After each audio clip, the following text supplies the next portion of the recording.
Welcome to week 15, access control assurance.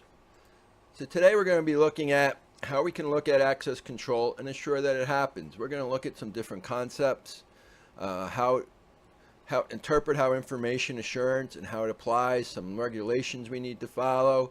We're going to be looking at the different practices to ensure that IT risk is related to the storage, that we can have information. How do we protect information? How do we detect breaches? And how do we react to breaches within our systems? This is what we're going to be looking at. We're going to be looking at the different methods. There's basically three different ways we can go about that. The CIA triad, which is how do we protect. We're going to look at how we have to have confidentiality, that no one can see the data, integrity, that no one changes the data that it should be, and available, because if it's not available to anyone, it is useless. So we're going to look at that. We're going to look at the 5 pillars, and that is, we add a few things to it, but basically that's going to have availability, integrity again, authentication. Basically that is whoever logs in, who they say they are, confidentiality, and reputation. So we're going to be reviewing that. Also the standard developed by the National Security, Telecommunications, and Information Systems, CNSSI 4009, and the parking hexad. It adds a few more things such as utility, confidentiality, and possession or control. This just adds a couple layers to the thing, and as you see in the on the diagram later, it allows us to say, if this data is old, why are we protecting it? So sometimes we might not be protecting everything once it becomes obsolete. How do we go about logging and tracking our information? So we're going to look at that. Most systems nowadays, everything can be logged. Systems can be tracked on who logs in, when, where, how long, and we have to review that information. We also have to make sure we don't let the log files grow too big, because that can cause other issues. So these are some of the things we're going to be looking at. Reporting issues.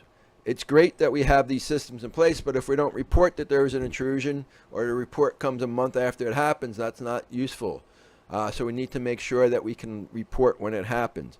The other thing we want to make sure is we don't have tunnel vision, that we're not looking for one specific thing. We're so focused on it that we miss other stuff.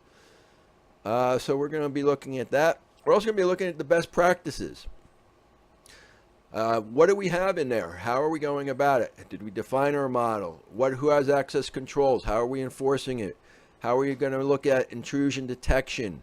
How do we analyze our priority? And ongoing training. We must be training our employees to look at this on a daily basis to make sure it is a thing. So what do we have on tap this week? Well, we have our discussion question, discuss the major types of information assurance. You're going to have your discussion, discuss the goals of access control and the system monitoring and reporting. That is in your paper. You're going to have your journal, and you're going to have a quiz. So make sure you take a look at those things. They are all due. What else do we have? You have your lecture notes, your reading assignment, chapter 15. So make sure you have that done. The PowerPoint notes are up on the under lecture notes and PowerPoints, along with last week's review. And what else? If you have any questions, please do not hesitate to ask. I have the students' question links. I have my email. I check them daily. So please check that. Make sure that you have if you have any questions, that you let me know as soon as possible. The last thing, as always, what made you smile this week? Again, we'll talk soon.